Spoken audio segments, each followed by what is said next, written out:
Let us call to order the April 27, 2026 regular board meeting of the Corpus Christi Independent School District Board of Trustees at 5 p.m. All items discussed or voted upon this afternoon have been posted as required by state law. The meeting is being live streamed and a complete recording will be archived for the public to view at their convenience. Please speak into your microphone so those watching the live stream will be able to hear what you're saying. This time I'll call roll to establish a quorum. Eric Villarreal, Don Clark, here. Alice Hawkins, Marty Bell, here. S. Jaime Arredondo, Steve Barrera, present. And I am Dolly Gonzalez-Trolley. A quorum has been established and we will proceed with the agenda. All right, we have our invocation. Miss Libby.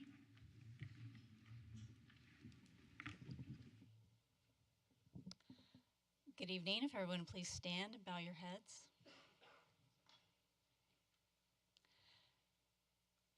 As our school year enters its final weeks, we give thanks for our teachers and all who have supported their vital work to help our students advance their education.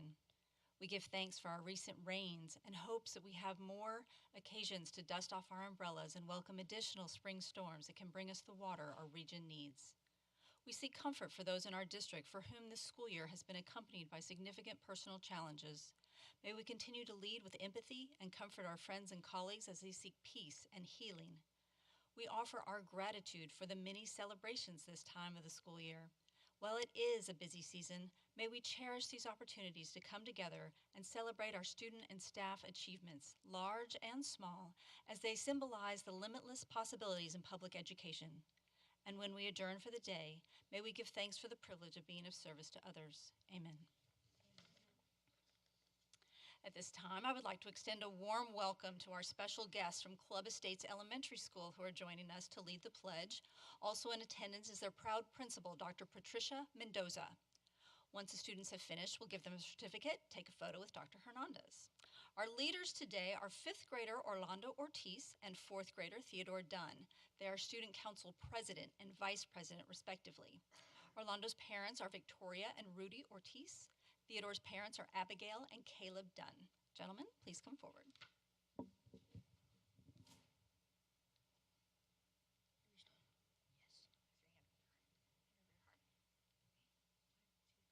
I pledge allegiance to the flag of the United States of America and to the republic for which it stands, one nation, under God, indivisible, with liberty and justice for all. Honor the Texas flag. I pledge allegiance to the Texas, one state under God, one and indivisible.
Okay, at this time I'm going to remind us of our district mission and vision. Our mission is to develop the hearts and minds of all students, preparing them to be lifelong learners who continue their education, enter the world of work, and become productive citizens. And our vision is to be a world-class school system where every student is a learner, every learner is a graduate, and every graduate is a success. So we'll keep that in mind as we go through our work this evening. And now we're going to go to our audience participation of non-agenda comments. But before we do that, I'm going to remind us of our rules of decorum. As we begin the audience participation and public comment portion of our board meeting, we remind those who have submitted registration cards of the following board policy BED local requirements. Questions and comments must be addressed to the board, not to individual persons. 3 minutes shall be allotted to each speaker who wishes to comment on non-agenda issues. Speakers or others who make personal attacks against individuals or use abusive or defamatory language or gestures shall be ruled out of order and may be escorted from the boardroom by security staff. Expressions of hostility, including handheld placards and behaviors such as booing, clapping, or cheering, shall be prohibited before the board. The board shall not tolerate disruption of the meeting by members of the audience. If, after at least one warning from the presiding officer, any individual continues to disrupt the meeting by his or her words or actions, the presiding officer may request assistance from law enforcement officials to have the individual removed from the meeting. Lastly, those having public comment should not approach the rostrum or members of the board during the meeting. Any materials for the board should be given to the board's administrative assistant. Okay, we have one person signed up for public comment, Dr. Nancy Vera.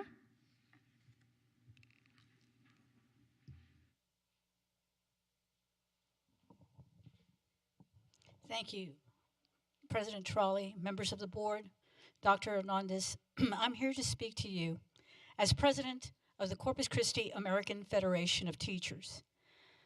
I've been an educator for over 40 years, and in this area, I have to say that we enjoy great communication with Flower Bluff ISD, Tolosa Midway ISD, Calallen ISD, and West Oso Independent School District, as well as Gregory Portland. And in those districts, we are able to resolve things amicably. CCISD is a little different in that we are able to speak to some administrators who have candor and who are willing to work with us in a spirit of mutual cooperation to settle things at the lowest possible level. But I'm here to say that in this latest heinous act that has happened in one of our schools, we have not received any communication from CCISD. This is unconscionable, especially when it impacts one of our members, and it impacts our children. I hope that by the next board meeting, I will receive a phone call and we can meet and see how we can change board policy to be able to talk about protocol in our schools and how things are supposed to be handled. And I hope that there is consistency in that talk about how principals and other administrative personnel are supposed to handle matters of urgency. As a 40-year educator, I've seen ups and downs, but this is unconscionable.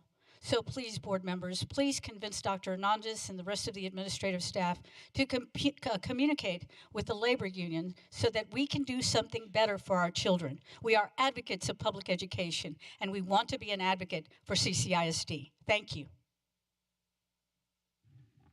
Thank you, Dr. Vera. And I just want to add a statement of fact that certain matters are under investigation, and it is according to policy that we will not be commenting on those, and that is what is going on. Okay, the next thing on our agenda is closed session. I'm sorry, our recognitions. You're right, I apologize, I jumped right through it. We have our recognitions. Ms. Libby? As our board members make our way forward, a few notes.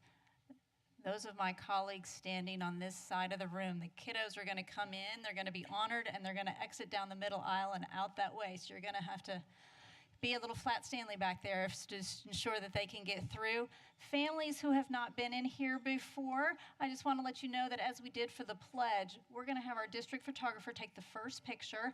Then we'll ask them to freeze their beautiful smile so that you can have a chance to come up and get the picture that you'd like. And I'll pause after each one so we can do that. We will be sharing all these photos on social media as well. Ready to go. Good evening, President Trolley, members of the board, Dr. Roland Hernandez. We have some wonderful recognitions for you this evening. A quick note to our sponsors, if your recognition category is complete and there is a name we have not called, please be sure to alert me. We want to make sure that everyone is celebrated tonight. I'm going to begin with our middle school state science fair. These are students who advanced and competed at the Texas Science and Engineering Fair. These students conducted original research to advance through the campus, district, and regional competitions. Students, when I call your name, please come forward to greet the board members. We have a certificate for you, and some of you have some hardware to show off as well. And then please remain standing so that we can take a group photo with all of our middle school students. So we're going to have a good crowd up here. All right, Dorothy Atkins Elementary School. We honor, Dorothy Atkins Middle School, starting off already. Amelia Castorena Asinas.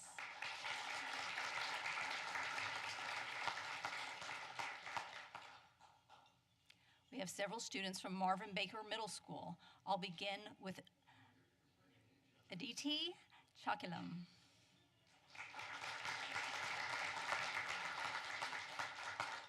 Elise Day.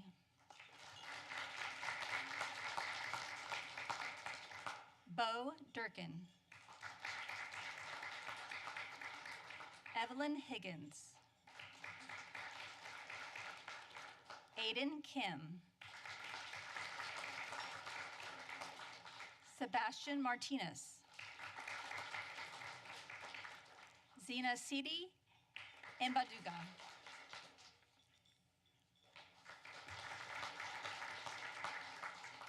Colton Schmidt.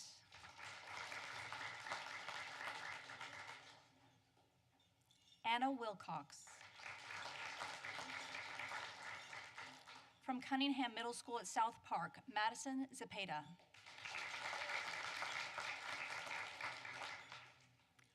From Elliott Grant Middle School, Warren Sellers.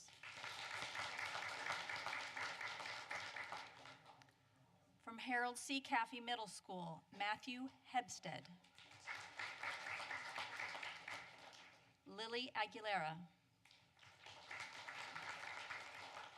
Leonardo Alanis. Isaiah Aliman. Carolyn Aguirre. Leonardo Vasquez. Madeline Bertaw. Hannah Charleboy. Annabelle Cronkite. Krista Garcia. Liliana Martinez. Parker McDaniel. Cooper Preston. Lexi Rodriguez. Xander Willems.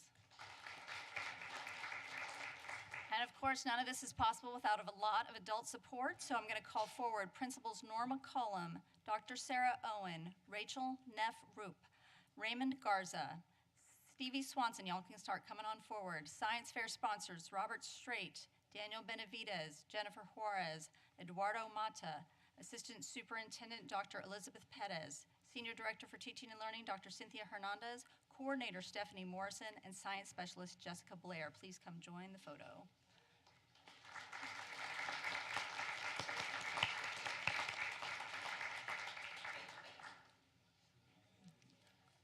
Students, if you want to show us your hardware as your picture's being taken, you're more than welcome to do so. Oh, beautiful. All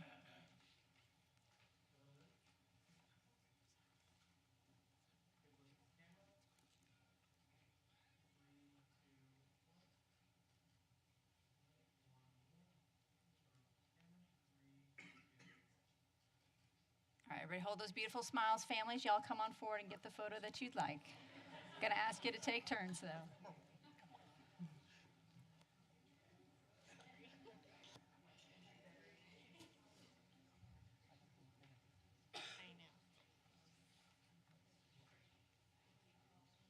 Oh, Mr. Straight, if you didn't come up earlier, please come up and join the photo. We'd love to have you.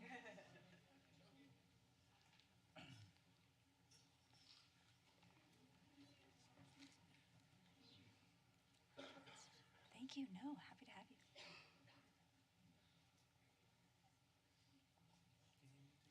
Good luck.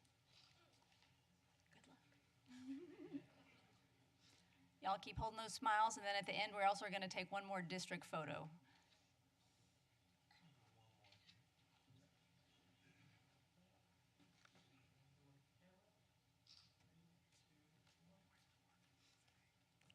Everybody, hold on, hold on. I see a couple more cameras. Hold on. Come on, everybody get in their shot. I see 3 cameras. I see 2 cameras. All right, if you please exit down the middle aisle. Thank you so much. You make us very proud.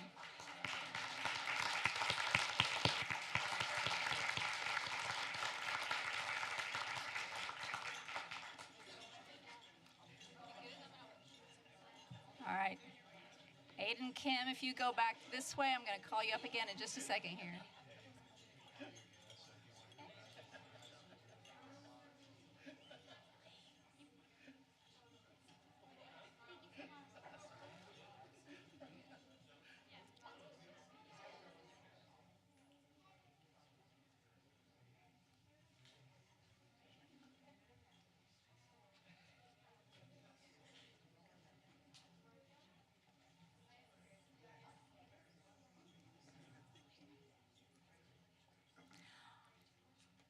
All right, our next honor is in regard to the Texas State History Competition. Texas History Day is a statewide student research program at the Texas State Historical Association. It serves as the Texas affiliate of National History Day. Students in grades 3 through 12 investigate a historical topic, develop a strong thesis, and present their work in the form of a paper, exhibit, documentary, performance, or website. Tonight, we honor from Marvin Baker Middle School a student who competed at the state level for this competition, Aiden Kim.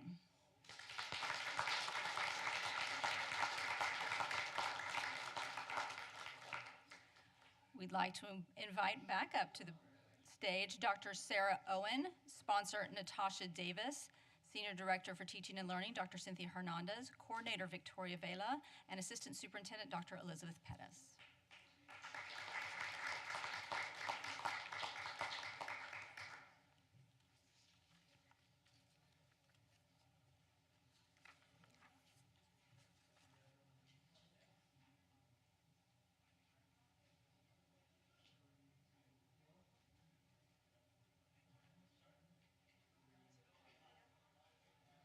Hold those smiles, please.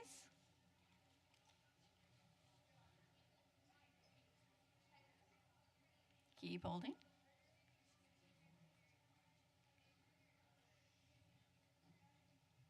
All right, congratulations times 2, Aiden. Thank you so much. Y'all exit down the center aisle. We're now going to honor a CCISD employee who was honored as Outstanding Site Supervisor by Texas A&M University Corpus Christi. She's a counselor from Creekside Elementary School, and she was honored as the university's 2025-2026 Outstanding Site Supervisor. The university chooses a school counselor who serves as a mentor and trainer for prospective school counselors during their practicum and internships. We invite forward at this time Patricia De Leon, counselor from Creekside Elementary.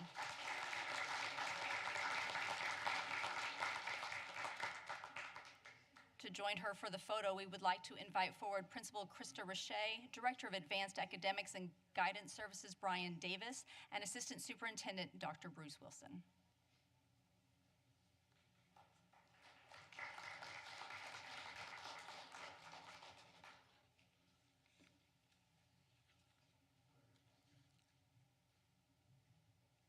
All right, all eyes on our district photographer, please.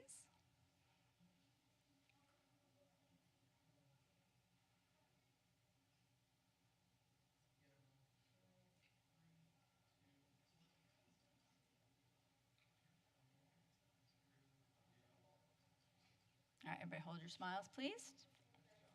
Any more? All set? All right, congratulations.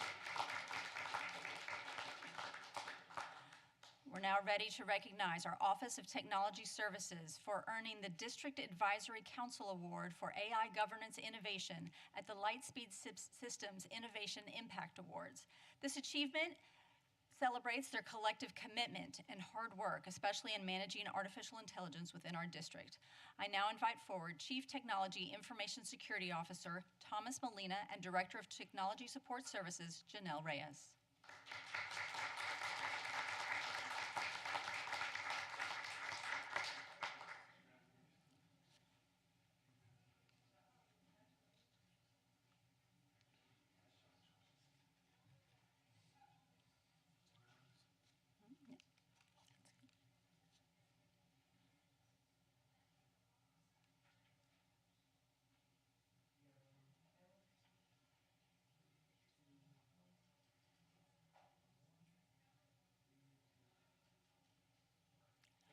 Okay, thank you very much. Congratulations.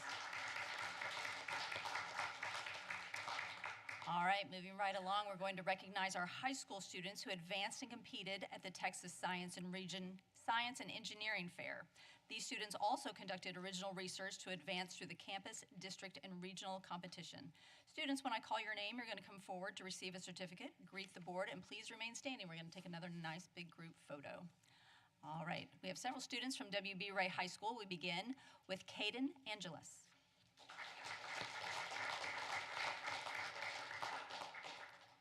Jaya Binding Navale. Sarah Binding Navale. Luke Cazalis. Anderson Dye.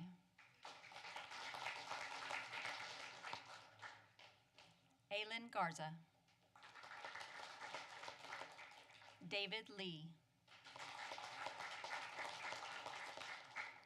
Maria Mahmood. Unal McLaughlin. Sharmata Palakurthi. Orly Pollock. Naden Ramirez. Claire Smith. Annabelle Taylor. Abigail Voinov. Sarveen Vataka. We also have several students from Veterans Memorial High School. Ethan Cronkite. Azel Ekechi. Soham Komar. Tanishka Sinha. All right, and as always, a lot of adult support, so invite forward Principal Roxanne Cuevas, Scott Walker, Science Fair sponsors Pedro Benavides, Porfirio Zamora, Senior Director for Teaching and Learning, Dr. Cindy Hernandez, Teaching and Learning Coordinator, Stephanie Morrison, and Secondary Science Specialist, Jessica Blair. Please come join the photo.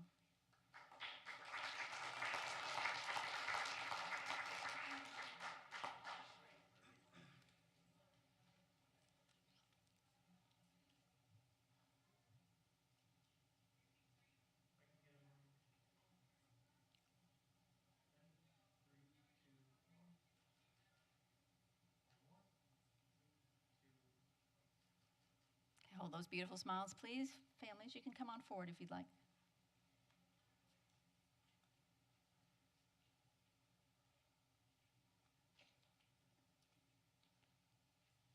Keep holding those smiles. One more camera. All right, congratulations. Please exit down the center aisle.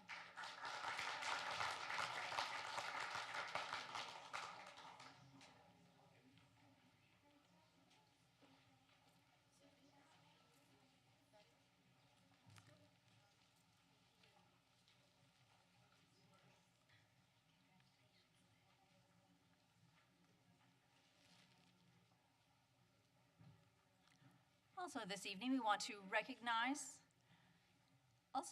we'd like to recognize our Above the Line winners for April. Honorees, when I call your name, please come forward to greet the board members and receive your certificate, and we will take a group photo. As you know, we have a leadership definition in CCISD, and we use that definition to help select our Above the Line winners each month. In the certified category, we honor Isabella Ramirez, teacher at Caffey Middle School.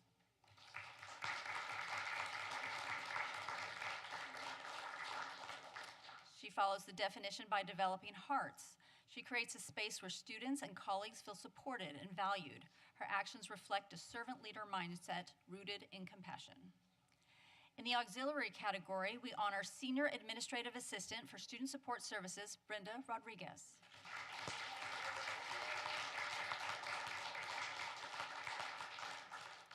She follows the definition by empowering minds. Even in challenging moments, she remains positive and committed to supporting her team. Her dedication, strong work ethic, and willingness to grow truly sets her apart. In the administrative category, from the Child Education Center District Supervisor at Coles High School, Joanna Spinney.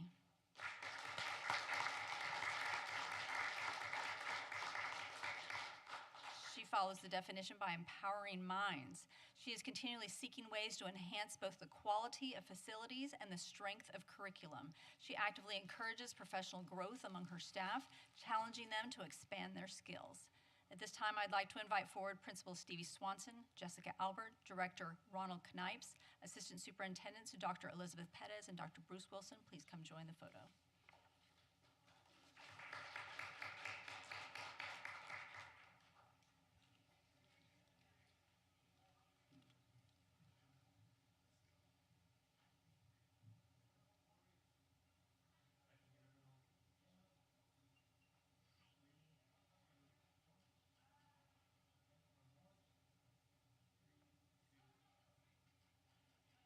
Hold those beautiful smiles, please. I can feel those cameras behind me. Come on forward, get the shot you'd like.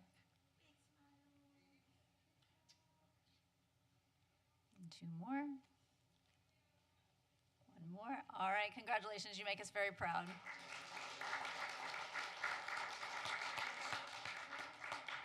Madam President, this concludes our recognitions.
The Board of Trustees will now enter into closed session at 5:28 p.m. pursuant to Texas Government Code Sections 551.071 and 551.074.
Sonia Acuna, term contract teachers in the district, failed without good cause to comply with the notice requirements for resigning from their positions with the district and have abandoned their contract, and the board did not consent to their resignation. I further move that the board authorize the superintendent to submit this finding to the TEA State Board for Educator Certification and request that appropriate sanctions be issued against the teachers. Second. We have a motion by Mr. Clark and a second by Ms. Hawkins. Your deliberators are open.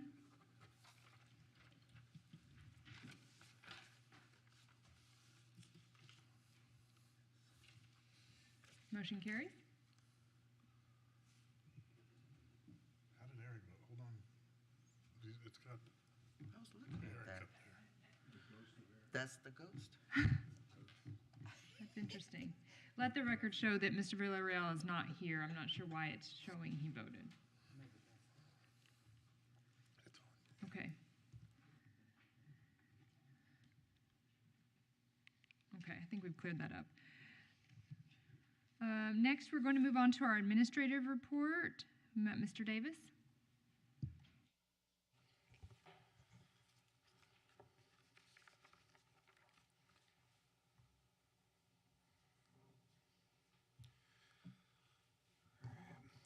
Good evening, President Gonzalez-Charlie, members of the board, and Dr. Hernandez. My name is Brian Davis, Director of Advanced Academics and Guidance Services, here with an administrative report in regard to Action Item A, adding an addendum to the current Lone Star Governance Board goals for Board Goal 3. In today's report, I will provide a rationale for the proposed addendum, as well as an update on each of the additional proposed measures. For a quick review, our current Lone Star Governance Board Goal 3 involves a general annual increase in our percentage of college, career, and military-ready students to achieve 91% readiness by the end of the current school year.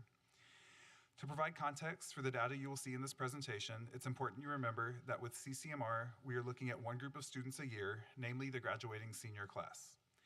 Each student is eligible to meet CCMR in 10 possible ways. However, they can only count toward the overall CCMR percentage one time. In addition, it's also important to remember that official CCMR data always lags by 1 year. So you will notice that the reporting year, the year that's included on A through F accountability, is 1 year after the group of students has graduated.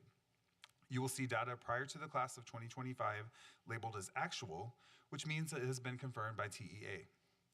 Class of 2025 data will be labeled as projected, which shows the internally tracked rate, and we should receive our official data in late May or early June. The Class of 2026 column includes our proposed target rates in regard to the addendum put forth before you as tonight's Action Item A. In our currently adopted Goal 3, we have goal progress measures set for 2 of the 10 CCMR indicators, Texas Success Initiative, or TSI, and dual credit course completion. Although it is not technically a part of CCMR, we also have a progress measure set for our 4-year graduation rate, as it does affect our A through F accountability. Now that we have reviewed our current Goal 3, I'd like to discuss the proposed addendum. House Bill 120 from Texas's most recent legislative session implemented major changes to CCMR and post-secondary readiness by amending requirements to CCMR board goals to include goal progress measures for all of the CCMR indicators. I will provide proposed CCMR goal progress measures in this presentation. To comply with House Bill 120, we are proposing the following additional goal progress measures. 3.4, meet AP and IB criteria. 3.5, UT on-ramps course completion. 3.6, industry-based certification. 3.7, military enlistment. 3.8, advanced special education diploma. 3.9, completed IEP and workforce readiness. 3.10, earn associate's degree, and 3.11, level 1 or level 2 certificate. For reference, the new proposed goal progress measures are noted beginning below the yellow line on page 42 of the board book. I will review each of these proposed additions on subsequent slides. Today's focus is to add these components to our existing board goal, and then I will return in July or August with a full update on board goal 3, diving deeper into each of the areas. Our first proposed addendum is for students meeting CCMR requirements through advanced placement or international baccalaureate exams. The projected rate of graduates from the class of 2025 who passed either an AP or IB exam is 12.9%. We propose setting the goal target measure for the class of 2026 as 14% as we continue seeking growth in this area. For Goal Progress Measure 3.5, students can earn CCMR by taking and being eligible for college credit in a University of Texas on-ramps course. On-ramps is a dual enrollment program, in which students complete work and receive a grade for their college assignments through UT and a separate set of assignments and a grade from their high school teacher. They meet the CCMR eligibility requirement by achieving a 60 or higher on their UT grade. The student can determine whether or not they want this credit added to their college transcript. However, they meet their CCMR requirement regardless of what they decide. Over the years, we have had a very small number of on-ramps course offerings, with 2024 and 2025 only involving 1 or 2 courses on 1 or 2 campuses. We now have at least 1 on-ramps course at every traditional campus and expect to see these numbers grow due to increased availability. Our class of 2025 was projected at a 3.2% rate. We propose setting the goal for the class of 2026 at 5% as we increased our on-ramps course offerings during the current school year, adding more course availability for students. The next proposed addendum involves CTE industry-based certifications. With the data on this slide, it's important to note that each column represents a different CCMR requirement established by TEA. The class of 2023 only had to receive an industry-based certification to meet CCMR requirements. The class of 2024 had to receive this certification and take at least 1 level 2 CTE course. The class of 2025 required earning an industry-based certification plus completing CTE concentrator status, which means that they had 2 or more courses for at least 2 credits in a single program of study. Now with the class of 2026, this requires earning an IBC plus completing CTE completer status, which is 3 or more courses for 4 or more credits, with at least 1 level 3 or 4 course within a program of study. These changes have required a shift in CCISD's career and technical education program processes, practices, and procedures across our district. Our CTE department is confident that our gradual restructuring over the last 3 to 4 years should result in a rate at or near 50% and is confident in setting our target as such. Goal Progress Measure 3.7 involves military enlistment. Traditionally, between 1% to 2% of our student population enlists in the military after graduation. Our target with this goal is maintenance and stability, ensuring that we keep our percentages in the same general area. Our campuses continue to offer the ASVAB exam twice a year and welcome military recruiters to campus on an ongoing basis. Goal Progress Measure 3.8 involves special education students who earn an advanced diploma.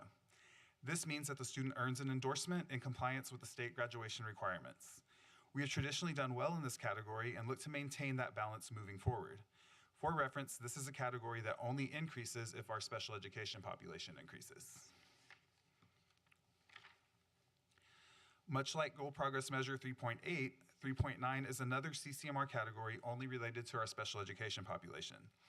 This particular indicator involves students who have received an accommodated curriculum and who have met workforce readiness requirements prior to graduation. The students eligible in this category typically are students with more extensive special education services, so it's comprised of an even smaller portion of our overall student population than the previous Goal Progress Measure. This is another area where we look for maintenance as opposed to growth to ensure that our students who are eligible continue meeting this goal. Goal Progress Measure 3.10 involves students earning an associate's degree prior to high school graduation. With our current dual credit and early college options, this typically only is available to our students at Branch Academy and Collegiate High School. We have typically achieved between 1% to 2% in this category and look to maintain overall while encouraging our Branch and Collegiate students to continue working toward completion. The final proposed addendum, 3.11, involves Level 1 and Level 2 certificates. These certificates are awarded by an institution of higher education, in our case, Del Mar College, certifying the satisfactory completion of the higher education program. Level 1 certificates are awarded in CTE areas for completing a program consisting of at least 15 and no more than 42 college credit hours. Level 2 certificates are awarded for completing a program of at least 30 but not more than 51 college credit hours. CCISD offers 4 CTE programs of study that are tied to dual credit offerings with Del Mar College.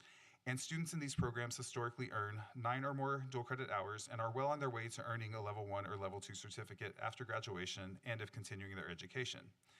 Students in a dual credit welding program and students at Branch Academy have more of an opportunity to earn level 1 or level 2 certification prior to graduation. Because of the limited options to earn these certificates, we look to maintain at our current highest rate of 2.5 for this goal. To recap, House Bill 120 requires that our CCMR board goals include goal progress measures for all 10 of the CCMR indicators plus graduation rate. Our proposed addendum will enable us to keep you better informed and updated on each of these areas pertaining to CCMR. Certain indicators are geared towards specific student populations and are intended for maintenance rather than growth, while we continue working to improve the other areas. It's my sincere hope that today's presentation has better informed you of the upcoming action item, and I welcome any questions you may have regarding the proposed addendum.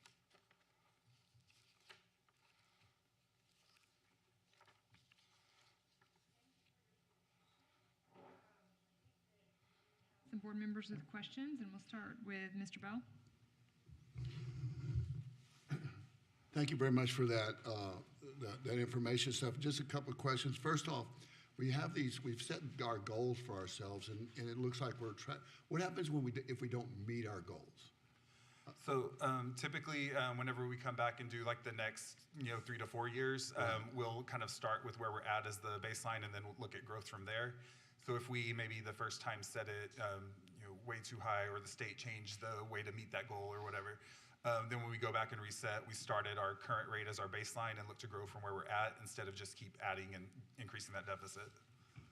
Okay, and then how did you come up with the percentages? I think you kind of answered my question, but so y'all were looking at trends, and then you're looking at course offerings that we've added courses, and then you're looking at kids that are involved in those programs, and because there's such a small, we're talking about 60 or 70 kids out of a graduating class of 2,500 actually getting that endorsement. I was just wondering, how did you come up with those 1.7? Why not 1.8 or? Right, so we looked at kind of, like you said, the trends at where we had been. We also looked at the overall student population who'd be eligible in that category. For example, in the special education, those two indicators, that's a small percentage of our student body who can even meet that. Right. With the associate's degree, same thing. The way it's laid out, they have to pretty much be a branch or collegiate student, so that's a very small population. Same with military enlistment. As much as we promote, that's a very personal choice for a student and their future. So I've looked back at the last 3 to 4 years and kind of set those based on where we've been historically for the ones where we're looking at maintenance. And then the ones where we're looking at growth, it was kind of like taking where we're at, looking at the overall population, like who's involved in on-ramps, how many course offerings were there, and determining what can we realistically grow in. And so if we're expanding course offerings and on-ramps, for example, we can expect that percentage to grow because it was available to more students. So it was really specific to each indicator, kind of looking at where do we need growth or where do we need maintenance. And just remind me, AP, IBs, we're looking at a 3 or better in order to get credit Yes, sir. On for the that? AP, it's 3 or better. On the IB, it's 4 or higher. Yes, sir. Okay. Right, thank you. Mr. Clark, well, I'll come to you next. Mr. Clark. Oh, okay. Mr. Barrera. Thank you, Mr. Davis, for that information. Great information, lots of information. Yes, sir. One of the things I would like to see moving forward, we get these compliance. It seems like more compliance updates. House Bill says we need to set this goal. We increase our goal. We move on. I would like to see more of how we're tying this in to funding, operational capacity. We get the great information on the what. I would like to see the how. How are we going to hit that target? I guess that's. When I come in, typically it's July or August, I come in with the board goal update. Historically, it's just been the TSI graduation rate and dual credit rate. Since we're proposing to expand to all of these, when I come in for that update then, I'll really dig into each indicator, what we're doing as a team. I'll probably get assistance from the CTE and SPED departments at that time as well, and really break down each one to kind of go in depth like that. Yeah. And specifically, like, because we expect these lofty goals, but what are we doing to support, funding, budget, things like that to support you? Okay? Yes, sir. Thank you. Ms. Hawkins? Mm-hmm. Thank you, Brian, for that. You always give us a good report. It makes us feel good. Do we do recruiting for these areas? And if so, how do we recruit?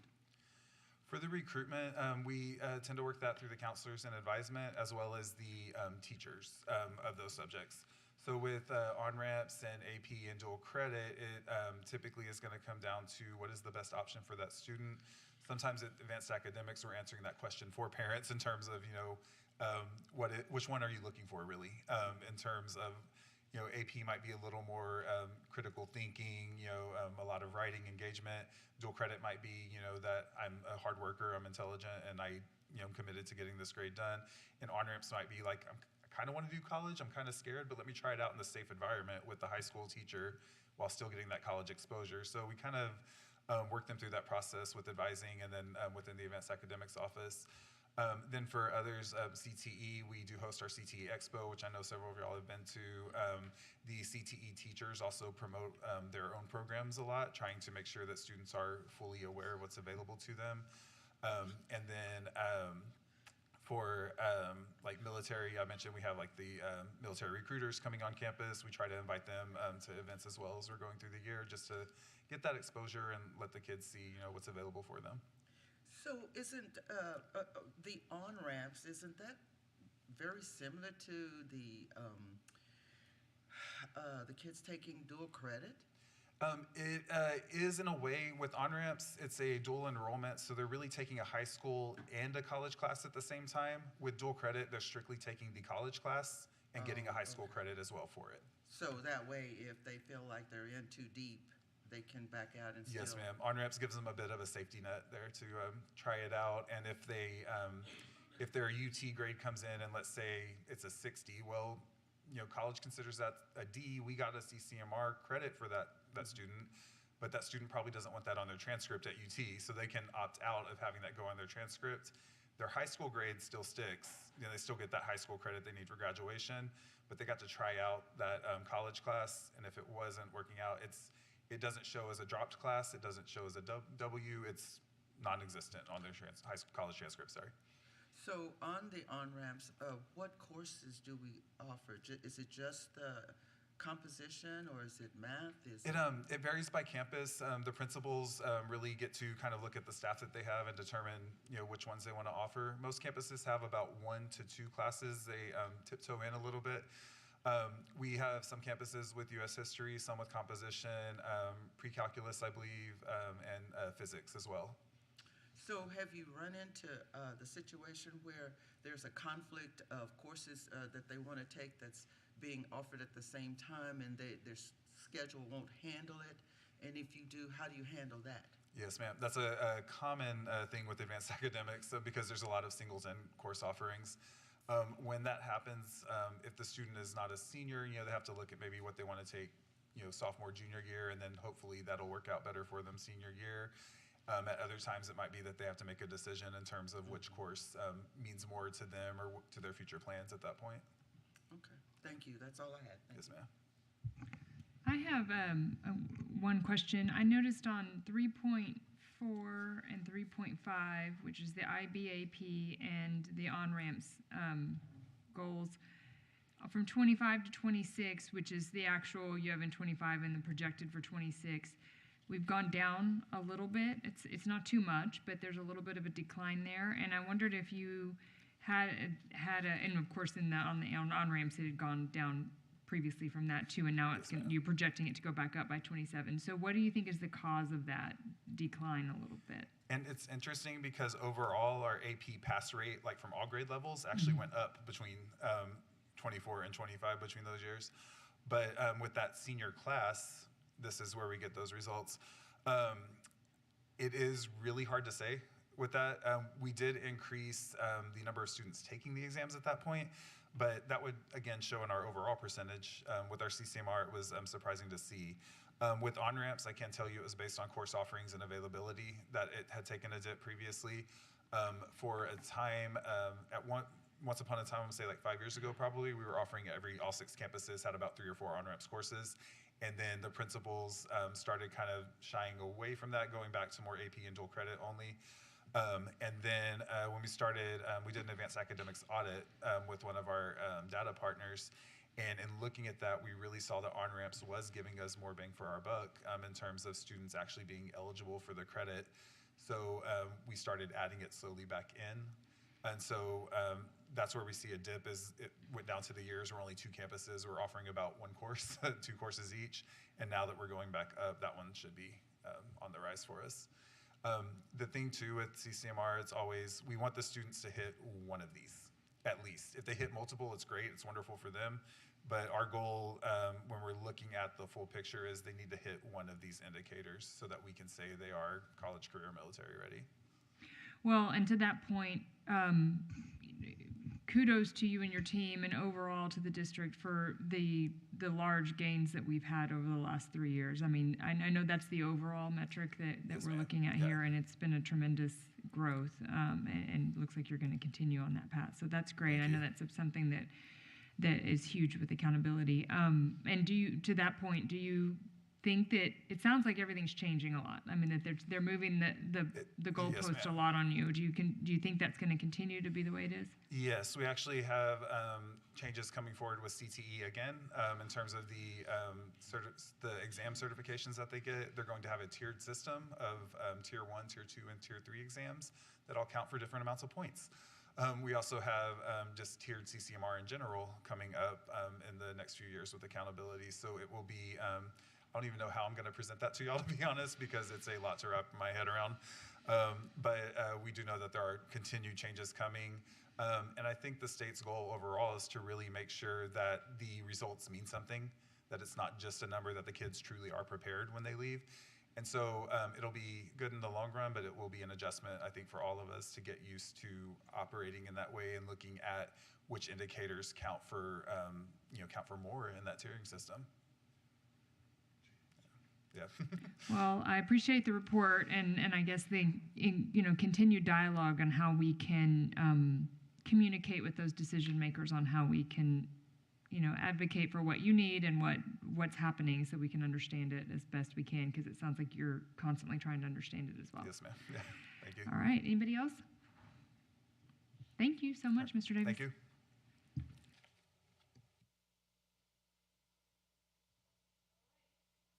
Michael.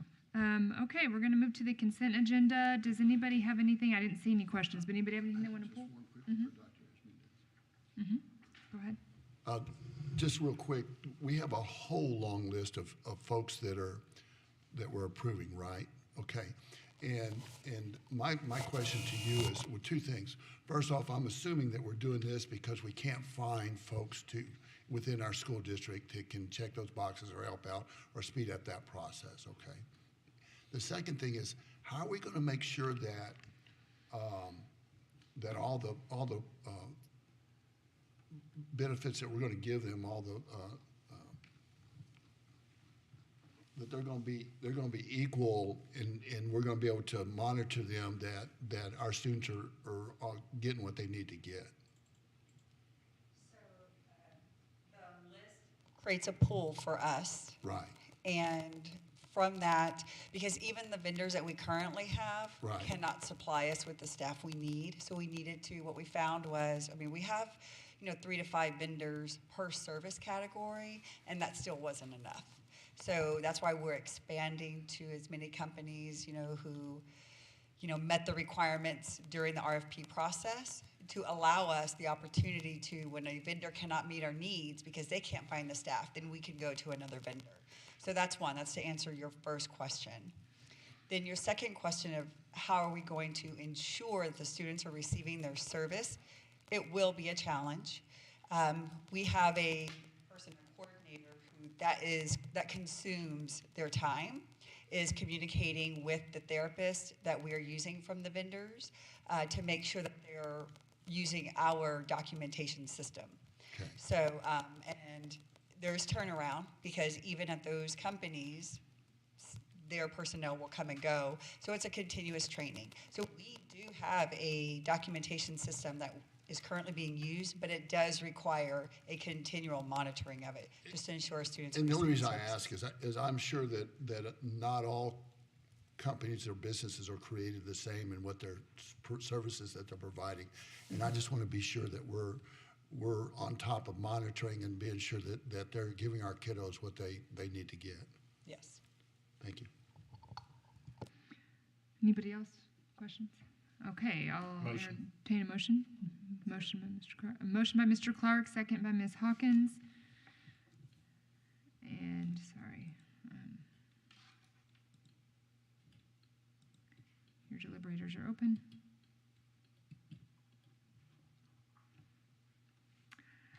Motion carries.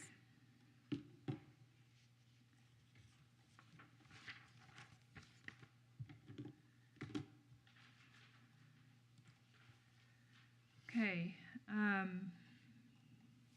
Next, we have an action item, and that's the approval of our 2025-27 Lone Star Governance Goal number 3, HB 120 addendum that we just heard the presentation from Mr. Davis on. Do I have a motion?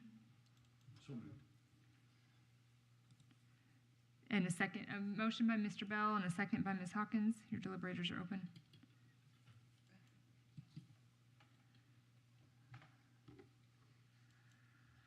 Motion carries.